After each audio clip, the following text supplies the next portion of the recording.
There, I think we're on. We are. Welcome everybody to the second blab. This is Let's Teach Sped. Don't know where that came from. And let's do just a quick introduction. Tonight we're going to talk about visual supports. My name is Mary Ann and I'm from Special Ed Spot. Pam? Hi, I'm Pam. I'm from Mrs. P's Specialties. I teach elementary autism. Erin? And I'm Erin from You Oughta Know. I teach students with autism between kindergarten and about third grade. And I'm Bree from Breezy Special Ed, and I've taught high school students with multiple disabilities. And Nicole is switching. She's here. And we want to welcome everybody tonight. And we wanted to talk about some of the visual supports that are used in the classrooms. And we look forward to hearing your questions and your comments and sharing your ideas as well. Pam, you want to go ahead and start? Sure. The visual I brought today was the one that we use to teach our students how to add, the concept of adding two groups. So hopefully you can see it here. We have them we put the addition problem behind the plexiglass, and then they have to put that number amount in their hands, and then they scoop it up into their hands and they drop it in the box. We move from this, then we have it on paper so that the problems aren't right underneath it, and then we eventually move to just the paper. It has really helped my guys that are very visual learners really get the concept that you're combining two things and then making it one. So it has helped immensely in my classroom. So I thought I would share that tonight. That's a great idea. I haven't ever used anything like that. That's fantastic. I love the plexiglass, so you can put it on top of a math problem too. That's awesome. And even if you're like teaching touch math, I can see putting the pictures like on top and the touch points. That's awesome. Yeah. And plexiglass is very durable. It can be thrown and not broken. I've never thought of using plexiglass before. Where do you find that? I actually went to a place that sells windows and plexiglass and just said that I was a special ed teacher and could really use a couple of small pieces, and they just gave it to me. That's awesome. Fantastic. Yeah. Who'd like to go? How about you, Erin? Oh, Oops, sorry. It's okay. I brought a whole pile of stuff, but I'm just going to share one tonight. This is visual supports for arrival in my classroom. So I love to visually structure my tasks for my students. I have these same green and red with Velcro in like picture frames in my classroom that we use for art projects. So it's just puts the tasks in order for my students. So when they come, this hangs on the wall in my classroom, actually. I grabbed it while I left. It's just a manila folder with the top cut off. And then we flip this in, and when my students match their arrival pictures in the morning, they take this out, and it just helps support. First, I need to hang up my backpack. When they finish, they move it over to the red side, marking that this is all done. And then they know, oh, I need to go get my binder out. When that's finished, it goes to the red side. Jacket, all done. Then they replace it back here, the best thing. Sometimes it falls off the wall. That's all right. And then they move on to the next activity on their schedule. So I use these kinds of schedules for everything. I actually have, I'll show you another one too on here. Hang on. Some of my students, my older students that have used their wall picture schedules forever, I put them into a binder, same structure. So this is what my students need to do. And then this is when they're all done, they move it over and they know what's coming next. So that's what I have. What an awesome idea. How about Bree? I like the portable one. Okay. Thank you. Yeah. I know this guy's going to go to a checkoff list soon, so I'm really excited. He's not even moving them anymore. I'm like, all right. Oh, good. That's awesome. Yeah, he's pretty awesome. So Junk wants to know if you're using Boardmaker to make those. I've used Boardmaker. I've used just kind of clip art I found online sometimes when the Boardmaker pictures just aren't quite what I need. It's a mishmash. Yeah, I had somebody ask me that recently, and I said I used to use Boardmaker for everything. And now I use a lot of, when I'm making something like that, I use a lot of clip art that I find online. And I actually found the kids to be too. very receptive to it Mhm. and responsive to it. So Mhm. I was pleased with that. Makes it look a little bit more colorful, even though Boardmaker has some very specific pictures for it that can meet so many different needs and so many different things that the kids might do. Yeah, I've done this guy's a reader, clearly. He's reading most of the tasks in his day. And then what I usually do, so if I have the Boardmaker icons, before I would move to just this, I remove all the color. So the students are just doing black and white pictures. Oh, smart. The next step. And then That's I a good idea. have actually just recently changed out all my wall schedules in my classroom that are color-coded by student to all white schedules. So the students have to find their schedule within the wall too. So they're finding their own, even though they're not a different color anymore. And my students are amazing. All right. That's awesome. I was just going to add too, because the Boardmaker symbols are awesome, but sometimes students don't even understand that, especially if they're new. So sometimes even taking real pictures in your classroom works great too, in addition to clip art. So Absolutely. That's very true. And some of the Boardmaker icons, while I love Boardmaker, some of them are a little dated. right, it doesn't make no sense. Yeah. You're like, how is that Like the computer that's like a block. right?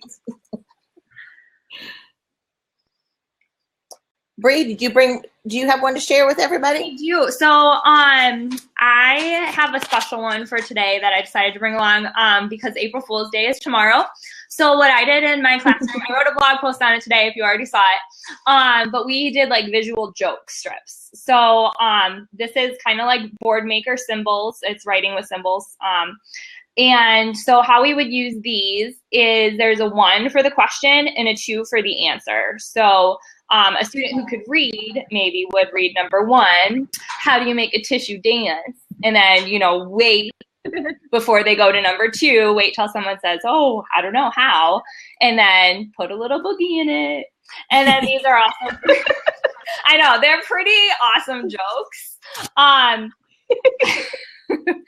But these are like so great because you can even cut them in half and have like a nonverbal student hand it to someone to tell the joke, program them into devices or put them on switches.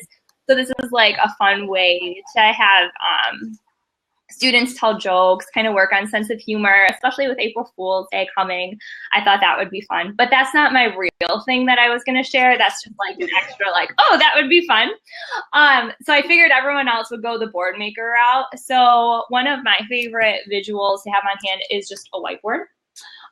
So I kind of sectioned this whiteboard off into 3 different ways for how I might actually use a whiteboard. So the first way is a simple first then. It's nice because you always have it on hand. You can quickly just write it and you can write words. Even if a student's a non-reader, I find sometimes if I write the word and I point to it, they understand what's coming up.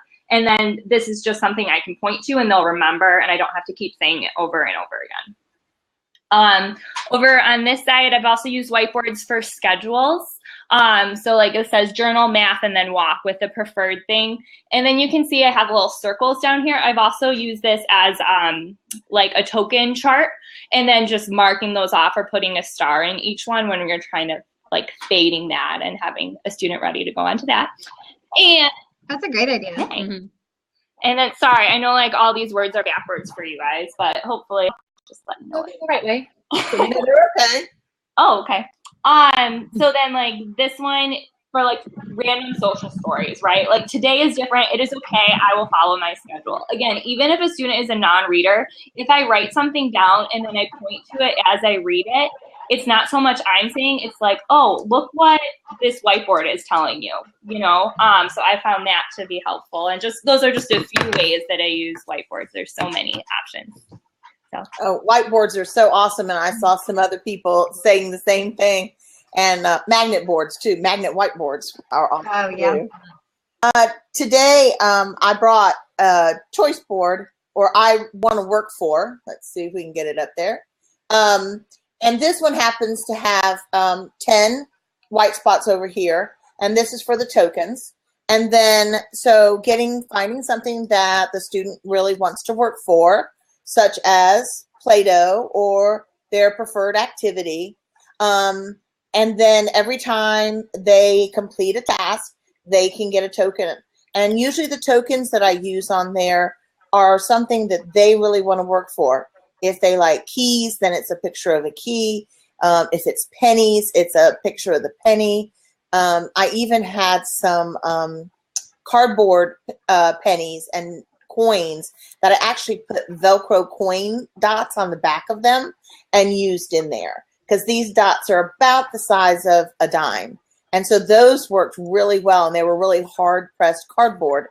I also have made these in so that there's like only 5 here. So those kids that you just start working with that can only do 5 things at a time before they get their break or before they get their reward or their choice activity. And then so this is 10, and then I also have a 15 one. And these were just like a godsend for me, because I ran into kind of like a bunch of kids that if you could find out what their preferred activity was or something that they liked, then they would really work for these. They could see what they wanted to work for and what they were going to get, and they could see the progress. And so then, of course, when all the tokens are filled up, then they got what they worked for. And then we could switch it out for something else. And you can use that for behavior as well as reward choices, so it's kind of versatile. But that saved my life many times, actually. And I might have missed this, Miriam, but did you say like you use dimes in each one of those sections? I use like cardboard dimes, or plastic ones, and I actually not just paper ones. Mm-hmm. So like, some of them come in their plastic and they're the size of a dime or the size of a penny. And I just actually put a Velcro coin dot on the back of them. For sure. Because it was something really tangible that they could work with. Mm-hmm. And it was theirs, that they like to earn them. We actually use real pennies in my classroom for their tokens. And Erin, you have them like trade up, right? I absolutely do. Yeah, I have my students will start working for 5 pennies to get their reinforcer, and then I move them to 10 pennies, but they have to earn 5 pennies, trade for a nickel, another 5 pennies, trade for a nickel, and then 2 nickels are a dime, and then they get their reinforcer. That's awesome. Awesome. I've done a quarter with like 1 student. That's awesome. Yeah. So, has anybody got any questions, comments of things that you all use?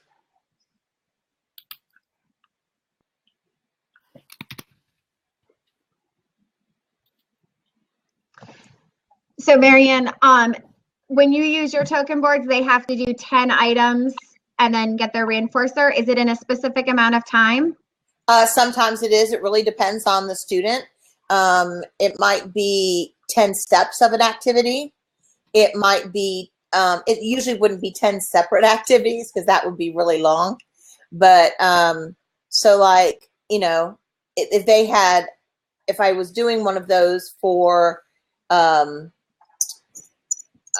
morning arrival or something like that, and each part of the arrival in the morning, putting their backpack away, moving their card, telling me what they want for lunch, things like that. Each one of those would earn them a penny or a coin. Or I had one little boy who just adored dinosaurs. So actually had a couple, but I put dinosaurs on a cardboard and the picture on the cardboard, and then use the Velcro on the back for that. And so he was working for those dinosaurs and what he would get, because then he got to play with some of our dinosaurs. Right.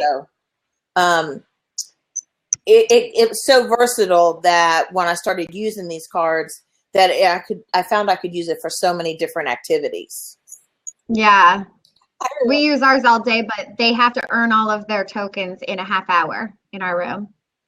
So that at the end of the half hour, if you don't have yours, we talk about why, and then we work on being able to recoup and not let that destroy your day, move on to the next time, and it starts anew.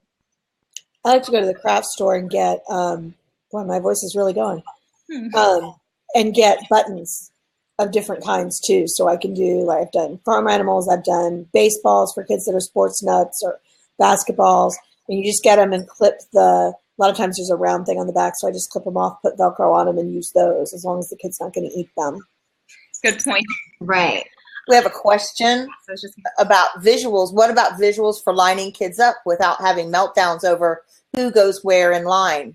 And That's actually my favorite visual support, but I have no way to show it on camera.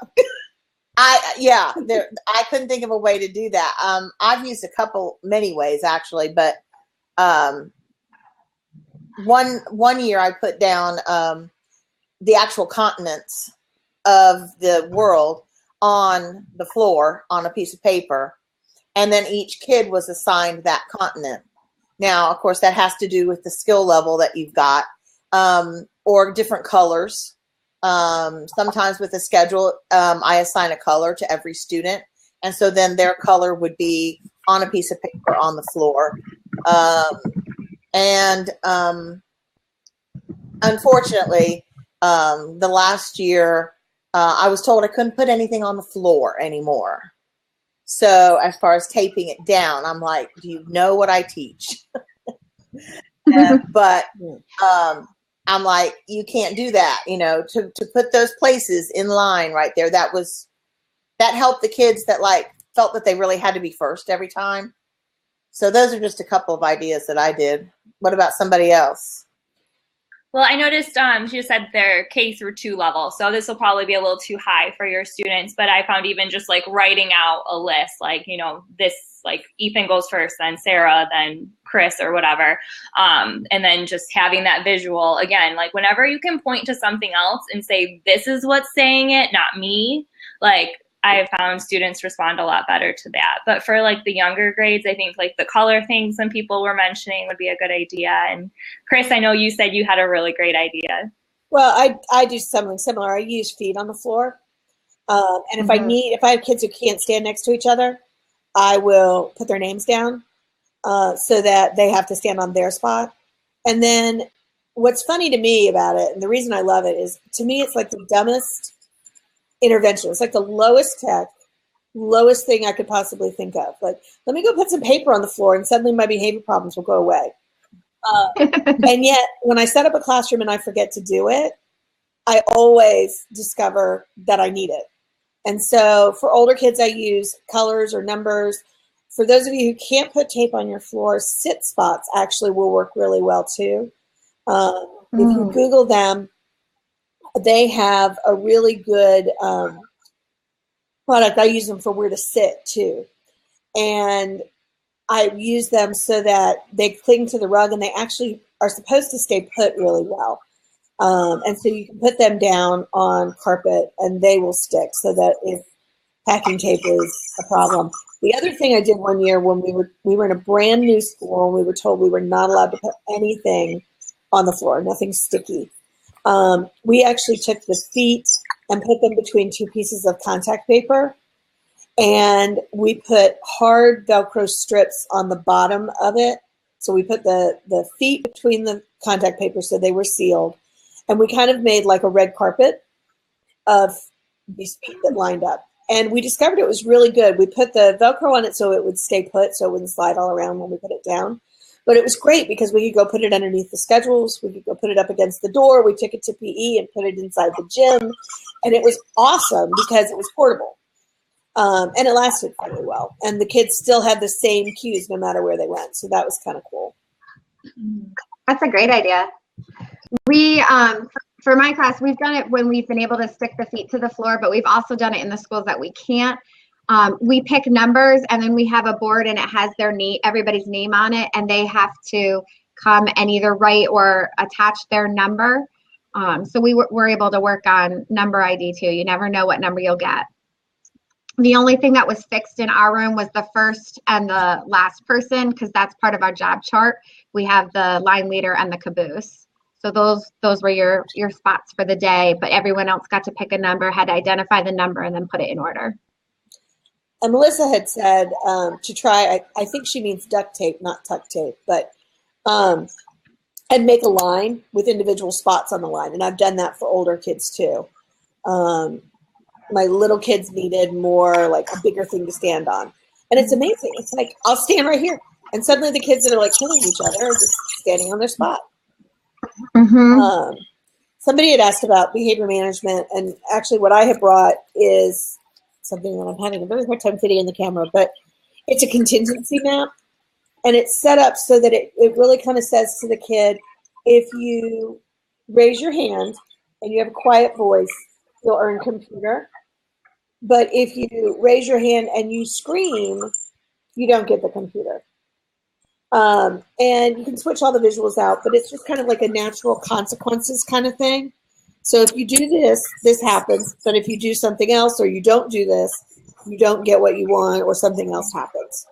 And I like it because, as Blue was saying, there's something about being able to show it to a kid and let them see it that they don't, it takes the verbal piece out of it. They can't negotiate with it.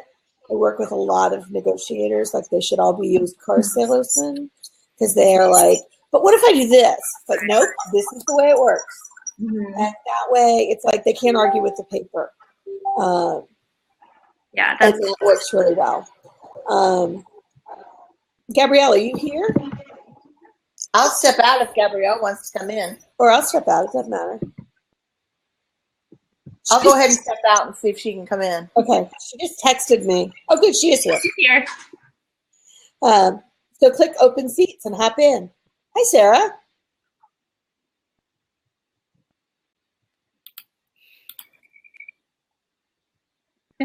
Oh, I'm sorry. I noticed somewhat like this. The person you talked about behavior. I pulled up my rules on my phone because I obviously don't have them. But I just had all of my rules on a carpet square that I got from the dollar store and stapled to my wall. Hi, Gabrielle. Hi, Gabrielle. Hey, can you hear him? Not Okay, hold A on. little. You're fine.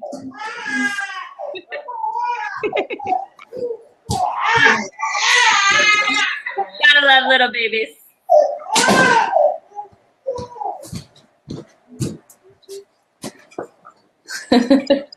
My mom's here, so she has him. I'm not just leaving him crying. Don't worry. No worries. But I was just saying, like, my classroom rules, I just have on the carpet square with Velcro on them. So if I need to ever pull them off and bring them directly to a student, I can. So it's a nice way to make your classroom rules interactive. Throwing that out there. The contingency maps you can also do on dry erase boards, and I really like doing them in writing when kids can do them just because it's easy and I can do it on the fly. Mm-hmm. Gabrielle, did you have a visual you wanted to share? Yes. Well, kind of. I'm not at work right now. I'm on maternity leave, so I start on Monday. But I printed off what I typically use in my class, and I posted pictures on Instagram of it before. But they're kind of like behavior first, then clip charts. And each student has one, and they're color-coded. So I just printed this one off real fast. But this, I use Astro Brights paper, and it's for each kid's color. So one student is red, one student is orange, so it's easy to identify. And I kind of printed off a picture of one, and I don't know if you can see it too well, but on the top are the visuals, and they say sit, quiet, hands down, wait, and stop.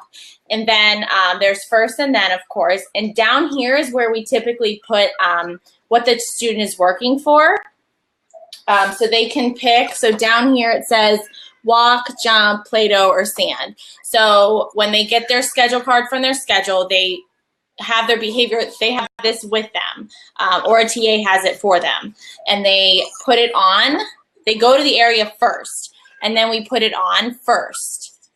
And we don't use this all the time. Not every single student is using them all the time, but it's kind of like it's an as-needed basis, especially if a student's having a rough day. So it says like first teacher time, and then the student picks what they're working for. So that would be the then. So while we're working, and I'll use this one so it's a little bit easier to see. While we're working, if the student's doing something that I don't like, I will usually just point on their clipboard, like quiet first, and I'll just say quiet, and that's it. I don't do a lot of verbal direction. I just say quiet, and that's it. So that's like they're kind of like their warning. And if they continue to not be quiet, I take away the then. So I take away the reward, and I put an X on quiet because they weren't being quiet, and I point to quiet. I don't even say anything. So I've noticed with a lot of my students, especially my students that are verbal, if I talk to them, they're going to talk back to me. And it's just kind of like you get into a fighting battle. So this has been really useful for us. And typically, as soon as we take off the then picture, like iPad, as soon as you take it away, their behavior tends to stop because they realize it's gone. And then, you know, if they immediately be quiet, I erase quiet and put it back on. Now, you know, if it's just a constant behavior, I use reward charts, kind of like what Marianne showed. But this has been for a few of my students, this has been key, and it's on a clip chart. It's usually on a clip chart. But I guess there's a lot going on with this, but I explained it in my blog too. But just I think the visuals at the top and just not using verbal direction, just kind of prompting with your finger, has really benefited us in crossing out. If they're not listening at all, cross it out, take off the then, and that's all. And then just move on. And if you have to ignore the behavior, ignore the behavior. Cool. I'm going to step out, but we have another question. And I want to step out because I want to see if we can put it on the third screen so everyone can see it.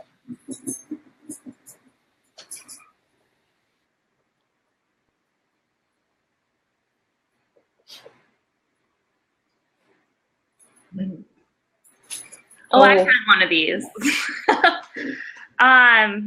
That's a hard one. I mean, it just depends on your student. I feel like that's one of he might need, or she might need a behavior plan, and then, you know, it just totally depends why they're doing it. And sorry. I mean, like, you can always have visuals, point to that, remind them, like, nice words, that sort of thing. But without knowing the function, I think it's kind of hard. Anyone else? Profanities are tough. I haven't had to deal with this issue, thankfully. But like Bree said, if you don't know the function, that's kind of, and does the student even know, are they just repeating what they're hearing, or are they understanding what they're saying? So maybe you have to teach them that those are not nice words. And kind of what are nice words, what are not nice words, and go into that detail. But if they are understanding what they're saying and they continue to say it, then I would probably do a behavior plan. Yeah. I agree. Our first approach in my classroom is always trying to catch them and reinforce any positive behavior, especially if you have those kids doing it for attention. Yeah. Another thing. Sorry, go ahead, Pam. Or like if they're engaging in the negative behavior, I would make sure that the friends around them are all going to get the reinforcer that they like the most. Another thing I had is try to give them like more appropriate words to say, words that still sound cool. So like, you know, maybe you're teaching them to say shoot, or like that stinks, or like something that still sounds like cool, you know. But isn't one of those like profanities. So that might help too. Right. Did you guys see that down there? I'm gonna go help her. Okay, it's not coming down. I'm glad I could come on for a few minutes though. I feel much better. My throat's like good. Team's magical. All right, I'll see you guys. Bye. Bye. So are there any other questions on visuals or anything before we go?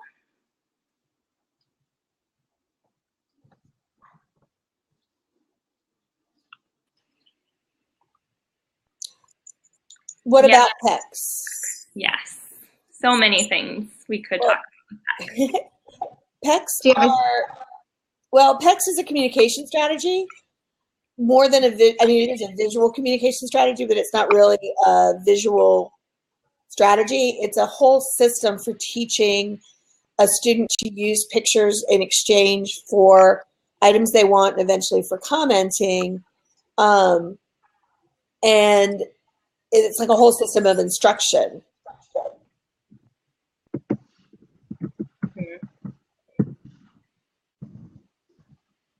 Maybe that's a good topic to do a lab on another time, or have some SLPs.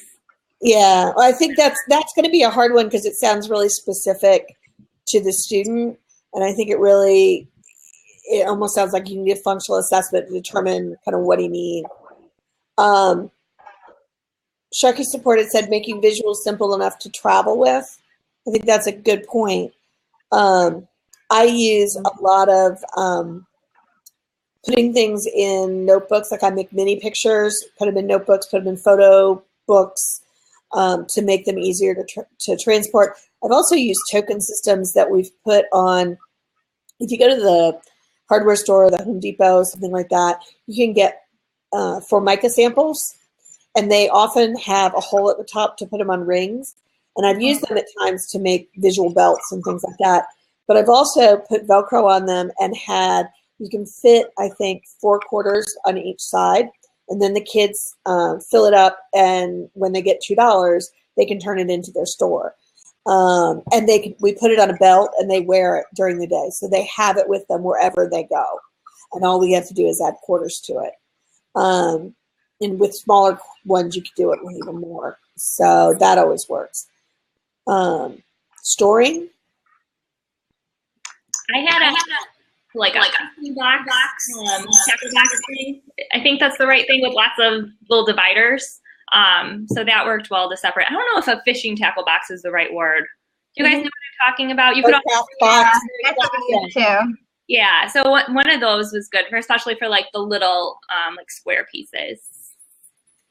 Yeah, sorry, I came back on because I kept talking to people and there was nobody there. Nobody was listening to me. So to bring back my guide, this is my schedule for my kid that I use. And then inside of it, it's upside down. I also have all of his visual supports for behavior. So this is kind of his go-to book of all the things he needs. So it's portable enough that he can take it around campus. He's got some more stuff on the back too. And I just try to put everything that he might need in here, and it's something that he can use. That's my tip. Yeah, no, that's great. Yeah, store them where you use them if possible. Like if they're using them in a binder, store them in a binder. If you're using them in your front of your classroom, store them on the wall. Store them where you can easily grab them when you need them. It also depends Velcro on what works. Of course. And I mean, because for some things, like I can't do baseball holders in binders because they all fall out. I've just never been successful with it, but that is one way that works for a lot of people.